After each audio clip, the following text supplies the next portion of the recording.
अच्छा, तो हम चलते हैं। नमस्कार दोस्तों, कैसे हैं सब? कोन्निचिवा मिनासन। सरल जापानी यूट्यूब चैनल पर आप सबका बहुत-बहुत स्वागत है। आज है हिंदी में जापानी पाठमाला का पाठ 76। दोस्तों, अभी जो हमने गीत का जुमला गाया, अच्छा तो हम चलते हैं, दरअसल यही है हमारे आज के पाठ का विषय, यानी कि जापानी अभिव्यक्तियाँ। आपको याद होगा पिछले पाठ में हमने स्वागत संबंधित अभिव्यक्तियों के बारे में सीखा था कि जब कोई मेहमान मेज़बान के घर आता है तो उसका स्वागत कैसे किया जाता है, किस तरह के भाव होते हैं, किस तरह के एक्सप्रेशंस होते हैं। और आज उसी क्रम में हम आपको बताएंगे कि जब मुलाकात के बाद जब मेहमान चलने के लिए तैयार होते हैं तो वो अपने मेज़बान से क्या कहता है और क्या कहकर वो बाहर निकलता है। तो यानी कि आज विदाई संबंधित अभिव्यक्तियाँ। इस चैनल को सब्सक्राइब ज़रूर करें अगर आपने अभी तक नहीं किया है तो, ताकि जब भी हम कोई नया वीडियो अपलोड करें उसकी नोटिफिकेशन आप तक पहुँचे। और सभी पाठ अब आप एक जगह पा सकते हैं। सीखें जापानी हिंदी में जापानी पाठमाला इस प्लेलिस्ट के नीचे। तो यूट्यूब हमारे इस यूट्यूब चैनल पे जाकर इस प्लेलिस्ट को अगर आप क्लिक करेंगे तो सभी 76 के 76 पाठ आपको एक जगह दिखाई देंगे। चलिए शुरू करते हैं जापानी पाठ 76। अच्छा तो हम चलते हैं। जापानी अभिव्यक्तियाँ। पिछले पाठ से हमने जाना था कि किसी के दरवाजे पर पहुंचकर हम क्या कहेंगे? सुमिमासेन, दारेकाइमास का? गोमेन कुदासाई। मेजबान दरवाजा खोलते हैं और अतिथि का स्वागत करते हैं। इराश्शाइमासे, इराश्शाई। योको इराश्शाइमाशिता। 遠いところまでいらしていただいてありがとうございます。わざわざいらしていただいてありがとうございます。ようこそ। तो ये सब एक्सप्रेशंस हमने पिछले पार्ट में विस्तार से सीखे थे। आगे और भी है। मेजबान फिर अतिथि से अंदर प्रवेश करने का अनुरोध करते हैं। ये सब बातें कहकर दोजो, दोजो ओहाइरी कुदासाई, दोजो आगत्ते कुदासाई, दोजो ओ आगारी कुदासाई, दोजो कोचिराए। अतिथि अंदर आते हैं, जूते उतारते हैं जापानी रीति के अनुसार और फिर कहते हैं शित्सुरेई शिमास, ओजामा शिमास। तो ये क्विक रिकैप था पिछले पार्ट का। और आज के पार्ट में हम क्या जानेंगे? मेहमान मेजबान से कैसे विदा लेता है, मेहमान मेजबान के वहां से उठने की भूमिका कैसे बांधता है और वो अंततः कैसे वहां से उठकर बाहर निकल जाता है अपने घर की ओर। उपरोक्त के लिए मेजबान अतिथि को कैसे जवाब देता है और इनके अलावा इन जनरल किसी मीटिंग या किसी सेमिनार या प्रोग्राम को ख़त्म करते समय वक्ता क्या कहते हैं, तो वो औपचारिक भाषा में क्या किस तरह से वो किसी अपने स्पीच को ख़त्म करता है, उसके बारे में भी आज के इस पार्ट में हम जानेंगे। तो पिछले पार्ट में मेहमान अंदर प्रवेश किया है मेज़बान के घर, उनका स्वागत हुआ है। अब अंदर बातचीत चल रही होगी, चाय पर्व होता होगा। हाँ, यहाँ पे आपको बता दें कि जो जापानी चाय पर्व है, टी सेरेमनी, वो अपने आप में एक पूरा लेसन है जिसके बारे में हम विस्तार से अभी बहुत जल्द ही हम इस पे हम एक लेसन करने वाले हैं कि जो चाय का जो पर्व है, जो टी सेरेमनी है, आप किसी किसी जापानी मित्र के घर जाएंगे तो वो जिस तरह से आपको चाय सर्व करता है और ये जो पूरा का पूरा जो उनका जो ट्रेडिशन है उसके ऊपर हम एक पूरा का पूरा पार्ट करेंगे क्योंकि वो डिटेल में जानना बहुत ज़रूरी है। तो आज हम इस मीटिंग के बिल्कुल एंड में आ जाते हैं कि होस्ट और गेस्ट के बीच में बातचीत हुई है, खाना पीना हुआ है, चाय पिया है, चाय सर्व किया गया है और बहुत देर हो गई है। अब मेहमान को लगता है कि अब उन्हें मेज़बान के घर से चलना चाहिए और उसे लगता है कि अब ये सही समय है विदा लेने का। बहुत जल्दी विदा लेना भी अशिष्टता है और बहुत देर तक बैठना भी अशिष्ट आचरण माना जाता है क्योंकि आप किसी का समय ले रहे हैं। तो जब एप्रोप्रिएट टाइम हो उठने का तो उस समय गेस्ट उठने की भूमिका बांधता है। तो कैसे वो भूमिका बांधेगा? सोरो सोरो कायरी माशो, सोरो सोरो कायरी माशो, as it has been long I we should take leave. क्योंकि अब बहुत देर हो चुकी है बात करते करते, तो अब मुझे चलना चाहिए। तो इस तरह से वो भूमिका बांधने लगता है। अब क्या है कि अगर जो मेहमान है वो एकदम से अचानक उठकर अगर चलने चलने लगा, तो वो एक अशिष्ट आचरण माना जाएगा, वो इम्पोलाइट माना जाएगा कि अचानक क्या हुआ कि वो उठकर चलने लग गया। तो वो होस्ट को, मेज़बान को पसंद नहीं आएगा। इसलिए एक भूमिका बांधना ज़रूरी हो जाता है। जैसे कि हम पहले कहते हैं कि नहीं, अब देर हो रही है, अब मुझे निकलना चाहिए। तो वही जापानी में है सोरो सोरो कायरी माशो। उसके बाद है सोरो सोरो कायरी मास। देखिए, ये जो कायरी माशो और कायरी मास है, वो कायरू इस क्रिया का ही दो रूप है। कायरी मास जो है वो एक normal formal present tense version है, और कायरी माशो जो है जिसमें लास्ट में जब जिसमें भी शो लग जाता है, उसका अर्थ ये होता है कि जो वक्ता है ये उसकी भावना है, वो ऐसा सोच रहा है, मुझे चलना चाहिए। मैं चल रहा हूँ वो हो गया कायरीमास। अगर आप हिंदी में इसको ट्रांसलेट करें तो सोरो सोरो कायरीमास मीन्स मैं अब चलने वाला हूँ, मैं अब चलने जा रहा हूँ। और कायरी माशो का अर्थ है कि मुझे लगता है कि अब मुझे चलना चाहिए। तो ये फर्क है कायरी माशो और कायरी मास में। तो जैसे कि अंग्रेजी में लिखा हुआ है कि I should take leave now, तो वो हो गया कायरी माशो। आई शुड टेक लीव, मुझे चलना चाहिए। और I am going to leave now, ये हो गया कायरी मास। तो जैसा कि मैंने कहा कि ऐसा नहीं है कि जो मेहमान है वो तुरंत चलने लग जाएगा। ये एक्सप्रेशंस कहकर, ये वाक्य कहकर, सोरो सोरो कायरी माशो कहकर वो तुरंत नहीं उठ के चला जाएगा, बल्कि वो थोड़ी देर के बाद उठेगा। एक और एक्सप्रेशन है सोरो सोरो कायरिताई तो ओमोइमास। अब देखिए, इसमें दो क्रियाएं आ गई हैं। एक तो कायरिताई यानी कि कायरू से आया है, और एक है ओमोइमास। तो दोनों में क्या फर्क है, आइए अब देखते हैं। ओमुई का जो अर्थ है वो है विचार, यानी कि मेरा ख्याल है, मेरा विचार है।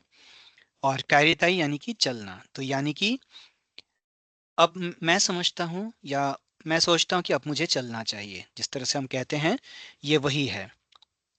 अब देखने आपने देखा होगा कि ये सोरो सोरो जो जुमला है, जो फ्रेज है, वो बार बार आ रहा है। तो सोरो सोरो का अर्थ क्या है? सोरो सोरो का अर्थ है कि इट्स ऑलमोस्ट टाइम, यानी कि काफ़ी समय हो चुका है, अब ये करेक्ट समय है, अब ये सही समय है।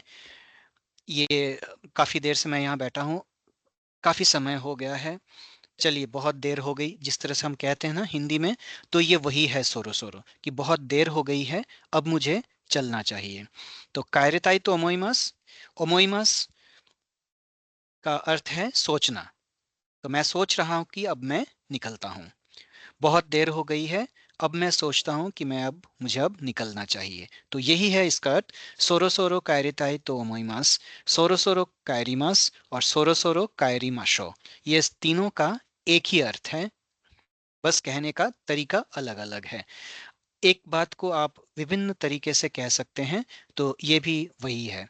तो इसका जो अर्थ है वो यही है कि काफी देर हो गई है यहाँ बैठे हुए, मेरे आए हुए, अब मैं सोचता हूँ कि मुझे अब चलना चाहिए। चलिए अब आगे बढ़ते हैं। अब इसके बाद जो मेहमान है, जो अतिथि है, वो उठ खड़ा होता है और वो अब निकलने के लिए तैयार है। तो वो अब क्या कहेगा? आरिगातो गोजाइमाशिता। देखिए, अब ये पास्ट टेंस में आ गया है थैंक्स का। जापानी भाषा में ही ऐसा होता है कि थैंक यू भी पास्ट टेंस में दिया जा सकता है। तो क्योंकि अब मुलाकात ख़त्म हो गई है, मेज़बान ने उनका काफ़ी स्वागत सत्कार किया है, तो उसके लिए वो शुक्रिया अदा कर रहा है अरिगातो गोजाइमाशिता कहकर। और तब दोनों मेज़बान और मेहमान दोनों ही थोड़ा-थोड़ा सामने झुककर एक दूसरे को एक्नॉलेज करता है।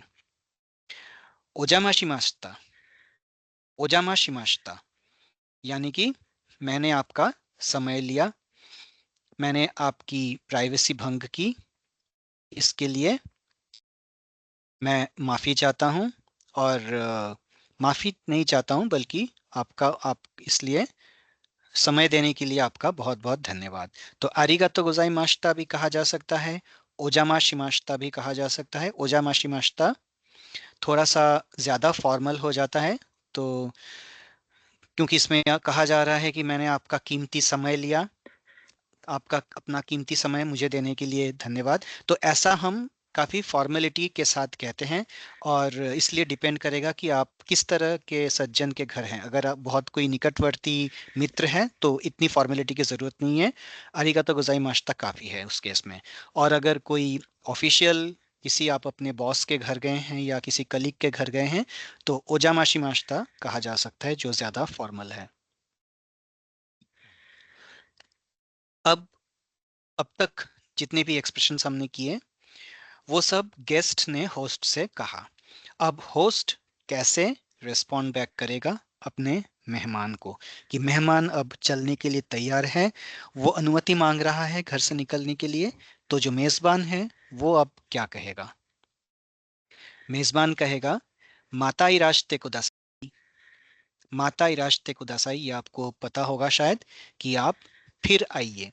माता यानी कि फिर, जैसे माता आइमाशो हम कहते हैं ना कि फिर मिलेंगे, तो फिर का अर्थ फिर जापानी में माता कहते हैं, माता यानी फिर। इराश्ते, इराश्ते यानी कि ये भी एक क्रिया है, ये है आइए, आने के लिए ये एक क्रिया है। कुदासाई यानी कि प्लीज, कृपया, कृपया फिर पधारें आप हमारे घर, फिर जरूर आएं। माता इराश्ते कुदासाई, प्लीज कम अगेन। माता आसोबी ने किते कुदासाई, अब इसमें वही अर्थ है, थोड़ा सा शब्दों का हेर फेर है, इधर उधर है। Please come and visit us again, अब देखिए माता का अर्थ है फिर, आसोबी जो है वो आसोबू, ये एक क्रिया है, वर्ब है जिसका अर्थ है खेलना, टू प्ले। तो यहाँ पे खेलने का अर्थ वो वाला खेल नहीं है जो हम खेलते हैं या बच्चे खेलते हैं, बल्कि ये है कि आप हमारे यहाँ दोबारा पधारें। और किते का अर्थ होता है आना, यानी कि ये जो किमास, किमाश्ता, वो जो क्रिया है उसी का ही एक रूप है किते। तो माता आसोबिनी किते कुदासाई यानी कि आप फिर यहाँ आइए, हम मिलके बात करेंगे, एंजॉय करेंगे, तो खेलने से वही अर्थ है, माता आसोबिनी किते कुदासाई। अब इस तरह से इस एक्सप्रेशन के बाद जो मेहमान है वो मेजबान के घर से निकल जाएगा और जूते जो हमने पिछले पार्ट में बताए थे कि जूते जिस तरह से रखे हुए हैं वैसे ही वो जूते पहन के बाहर निकल जाएगा।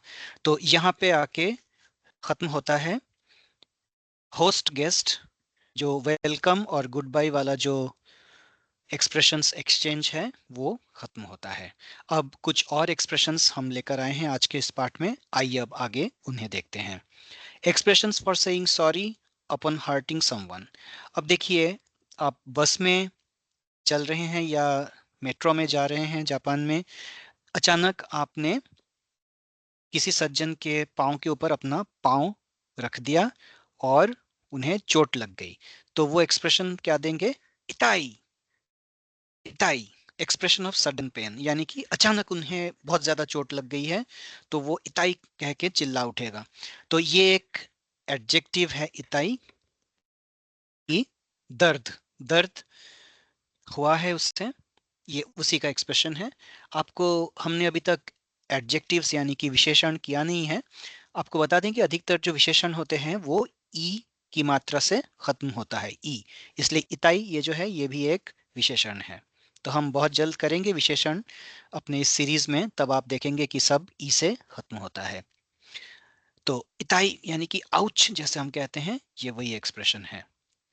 सुमिमासेन, तो अगर चोट बहुत ज़्यादा नहीं लगी है, थोड़ा-सा ही लगा है, तो जिस व्यक्ति ने पाँव रखा था, वो सुमिमासेन कहेगा एज़ सॉरी, तो वो सुमिमासेन कहेगा।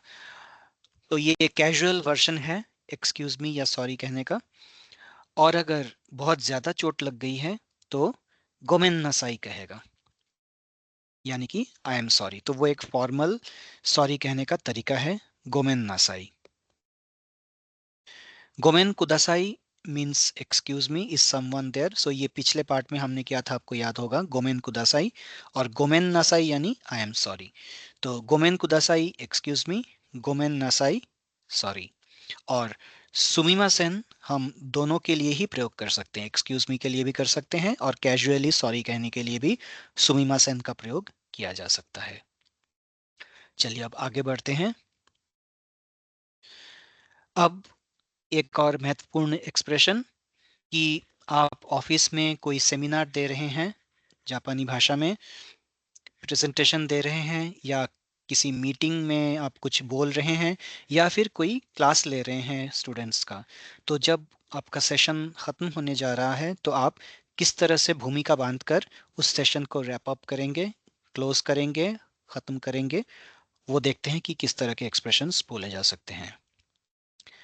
तो ये क्लासरूम एक्सप्रेशन के लिए ये आप देखें, सोरे देवा मीनासान क्यों वा कोरे दे ओवारिमास।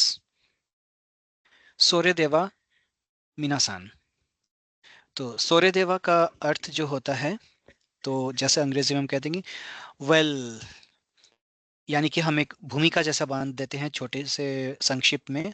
वेल मीनासान, एवरीवन, क्यों वा कोरे दे ओवारिमास, क्यों यानी कि टुडे, कोरे दे ओवारिमास यानी कि आज के लिए बस इतना ही, बस इतना ही, कोरे दे ओवारिमास। तो सोरे देवा मीनासान क्यों वा कोरे दे ओवारिमास यानी कि well everyone, that's all for today. तो ठीक है, आज के लिए बस इतना ही। तो ये क्लासरूम के लिए ठीक है, जिसमें टीचर स्टूडेंट्स का रिलेशन है, बहुत ज़्यादा फॉर्मल नहीं है और टीचर सीनियर है, इसलिए उसे ज़्यादा फॉर्मेलिटी की ज़रूरत नहीं पड़ती स्टूडेंट्स के सामने। तो इसलिए ये एक कैजुअल सही हम कहेंगे कि सोरे देवा मीनासान क्यों वा कोरे दे ओवारिमास। लेकिन अगर आप किसी ऑफिस की मीटिंग्स या कॉन्फ्रेंसेस में ऐसा कहना है आपको, तो वो थोड़ा सा और फॉर्मल करना पड़ेगा, जिसके लिए ये एक एक्सप्रेशन हो सकता है, जिकान गा माइरी माश्ता नोदे सोरो सोरो ओवारीにしたいと思います。जिकान गा माइरी माश्ता यानी कि टाइम इज अप, समय समाप्त हुआ जा रहा है। तो आप इस तरह से भूमिका बांधेंगे कि समय अब समाप्ति की ओर है। नोदे, नोदे यानी कि सो, यानी कि इसलिए, समय समाप्ति की ओर है, इसलिए सोरो सोरो ओवारी नी शिताई तो ओमोइमास, इसलिए अब मैं सोचता हूँ कि मुझे अब ये सेशन समाप्त करना चाहिए, रैप अप करना चाहिए। Time is up, so I would like to wrap things up soon. तो I think I should, it's almost time, I am going to end soon. तो देखिए, ये जो कुछ कुछ नए शब्द हैं, ओवारी मीन्स एंड यानी कि समाप्त करना, स्टाई मीन्स वांट टू, और ओमोइमास जैसे कि पहले हमने कहा था कि मैं सोचता हूँ, मैं सोचता हूँ कि अब मुझे ये मीटिंग खत्म करनी चाहिए क्योंकि समय पूरा हो चुका है। समय पूरा हो चुका है, जिकान का माइरी माश्ता नोदे, इसलिए सोरो सोरो ओवारी निश्ताई तो ओमोइमास, मैं सोचता हूँ कि मुझे अब अपने इस प्रोसीडिंग्स को यहीं पे समेटना चाहिए। तो यही है इसका अर्थ। तो एक बार फिर, सोरे देवा मिनासान क्यों वा कोरे दे ओवारिमास, जिकानが参りましたので、そろそろ終わりにしたいと思います。और फाइनली, आज के इस पार्ट के लिए भी मैं कहूँगा कि जिकान गा माइरी माशिता नो दे मिनासान ओवारी नि शिताई तो ओमोइमासु। It's time everyone, I think I should end. तो इस तरह से भी जैसे कि हमारा ये जो जापानी पार्ट का जो वीडियो है, इसे हालांकि मैं माता इमाशो कहकर मैं विदाई लेता हूँ हर रोज, लेकिन जिकान का मायरी माशिता नोदे मिनासान वारी निश्ताई तो मुइमस ऐसा भी कहा जा सकता है। ये काफी फॉर्मल है कि समय अब पूरा हो रहा है। इसलिए मित्रों, अब मैं सोचता हूँ कि मुझे अब आज के इस सेशन को एंड करना चाहिए, ख़त्म करना चाहिए, समेट लेना चाहिए। तो आज के लिए बस इतना ही। 76वें पार्ट में आपने विदाई संबंधित अभिव्यक्तियाँ सीखी। आशा है आपके लिए ये फ़ायदेमंद रहा होगा। अगले पार्ट में हम फिर किसी नए विषय के साथ उपस्थित होंगे। तब तक के लिए बहुत बहुत धन्यवाद इस वीडियो को देखने के लिए। माता इमाशो, अरिगातो गोजाइमास।